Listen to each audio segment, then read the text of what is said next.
Chair, in my possession, our internal memorandum dated the 7th of May 2007 and subsequent proof of payment dated the 16th of May 2007, reflecting a payment of 100,000 Rand to Mr. Paul O'Sullivan, originating from the slush fund.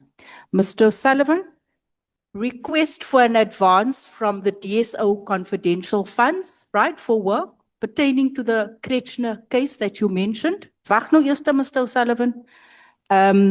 Here's the application. Mr. O'Sullivan, here is the check made out to you. 100,000 from the very root of all evil that you have received when you came here telling us that this is the root of, you too have benefited from the manna of heaven. Not true. Your worst nightmare as a witness is Honorable James. But today we are going to establish or find out who Paul O'Sullivan really is. The first day of his testimony is the most important because his background is covered. And here is the summary. Paul O'Sullivan was born in the United Kingdom to Irish parents.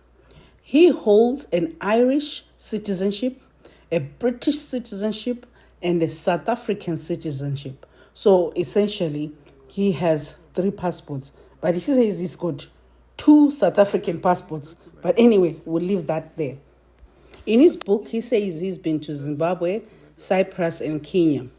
He left school and joined the British Army. He does not say he dropped out. He says he left school and had no tertiary education at that stage. Later, studied electrical and electronic engineering in London, Manchester. No university names are provided. No degree certificates produced in his testimony or in his evidence. So his qualifications are self-asserted and they are not verified. We move on. The security and intelligence chain in England. Paul O'Sullivan says he served in the British Army around 1973 to 1977. He describes his work in counter-terrorism, counter-espionage, counter-surveillance. He characterizes himself as a lower-level operative in all of this and denies being a spy. These claims are not independently verified in the evidence that he provided or in the parliamentary record. So his entry into South Africa. Paul O'Sullivan states that he first came to South Africa as a visitor or tourist on holiday. He claims he invested in property in South Africa in the mid-late 1980s. So he says he liked the country, the weather, and the climate, and the opportunities that were here. So he decided that he wanted to stay in South Africa. The brief timeline is that in 1982, there were letters written, a handwritten letter from Paul O'Sullivan himself to an MP called Watson, motivating that he seeks to remain in South Africa indefinitely. So he was seeking immigration intervention using the political route, not the legal route. This is important. In 1989, he was granted permanent residence as a person of independent means. In 1995, he was granted South African citizenship naturalization. Now, let's rewind back. Let's go back to his pathway to citizenship. In 1982, letters letters episode there. O'Sullivan handwritten letter dated around November 20th, 1982, confirmed to be his handwriting. He confirmed it himself, requested assistance regarding immigration status to an MP called Watson. He says someone helped him draft it. Upon receiving this letter from MP Watson, writes another letter to the Director General of Internal Affairs. This is like 2 or 3 days later, November 23, 1982. The letter described Paul O'Sullivan as an intelligent, well-educated man of a very conservative political attitude, a very useful addition to the white community of the country. Oh my God, I have to pause there for a minute. Let that sink in for a minute. But anyway, the letter goes on to describe Paul O'Sullivan, saying he's that having voluntarily undergone military service overseas, that is in England, and he is familiar with modern armored weaponry and willing to undertake military service in South Africa. This letter is politically significant because of the apartheid era racial framing. Agreement, Chairman, and the agreement was that they would assist with the expenses I was incurring. And it wasn't just in respect of Jackie Selebi. I don't know what the project was about, but they had a drug project that they were busy with, where they were tracking people that were transporting drugs. And I took 2 members of the DSO in my plane. Question: what role did you play in the appointment of the National Commissioner? Because in media interviews, you seemed to be very vocal about the process. What role did you play? I was approached By who? by Johnny Chowkey. So I have to tell the truth because I've sworn to tell the truth, and I don't think I could say anything different to that. I was approached by Bajani Chowkey, who at the time was special advisor to President Ramaphosa. Yeah, you got that right. Benjani Chauke, you have been implicated. Anyway, let's continue to get to know who Paul O'Sullivan really is. So now we are on his career in South Africa. He joins the SAPS as a reservist around 1990, which is like a year or 2 after his PR status has been given to him. He worked in crime prevention and later detective functions. He claims he trained police reservists and says President Cyril Ramaphosa, as a constable Ramaphosa, attended a reservist training course, which he was the trainer in 1997, and he has the pictures to prove it. So a photography exists showing Ramaphosa receiving an award from him. This proves interaction and ceremonial award presentation. It does not independently prove the depth or duration of the training.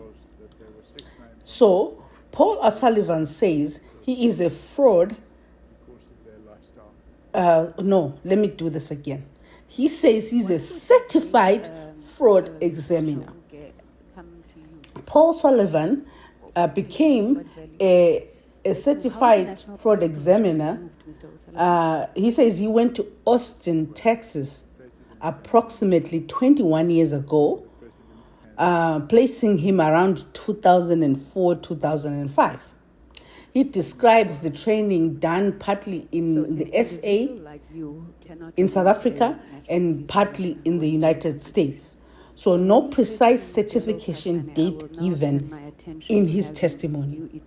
Now we move on to his a position with the aviation security of South Africa, period. He served as a head of aviation security. Paul O'Sullivan says he was appointed as the group executive aviation security. However, Malema did his research, and he says his position was director or executive group security. But you know what? It doesn't matter. He was one of the executive at AXA. He sat on the National Aviation Security Committee until it became mandatory in 2003 that he must have a security clearance. And security clearance is not given to somebody who is not born in South Africa. He did not have this required clearance. As a result, he had to be terminated from this position. Now, for me, this is important. He says that Jackie Celebi is the one who was championing that he gets a security clearance or be terminated, which is the reason why, after he was terminated at AXA, he went after Jackie Celebi. So, my opinion is that this is how he started to be interested in the criminal justice system of South Africa. And then he never stopped with Jackie Celebi. It was Jackie Celebi, and then it was Rhonda van Krishna, and then it was General Phahlane. Now he's on to General Masemola. Now, let's talk about the white privileges of Paul O'Sullivan. Remember, he was given the permanent residency and citizenship of South Africa because he was going to be a useful addition to the white community in South Africa. So, number one, the apartheid era political sponsorship. That is one of his white privileges. And the second white privilege is accelerated institutional access into the SAPS, and once he was in the SAPS, he was parachuted into, he was promoted, and he was a trainer with no high school. At least we do not know if he has a high school diploma or equivalent metric. Nothing. No qualification. He got appointed to a high trust aviation security role, AXA. He was the group executive aviation security head at AXA with no high school qualification.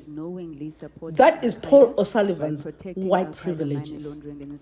Leadership positioning without disclosed academic credentials, and even his testimony, he refuses to disclose his credentials. I'm not sure how long he's going to get away with this, as long as he wants to stay in. So this identifies his access to pathways, institutional gatekeeping moments, documentation gaps that he doesn't want to disclose, points requiring verification. There's a lot about Paul O'Sullivan that requires verification. The evidence raises a reasonable investigative question whether repeated privileged engagement with IPID leadership and its investigators functioned as an informal influence channel into the criminal justice process.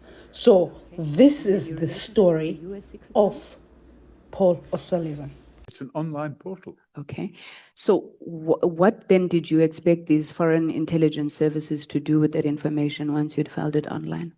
Well, in fact, I didn't expect them to do anything. What I expected General Phahlane to do was to take action against General Munu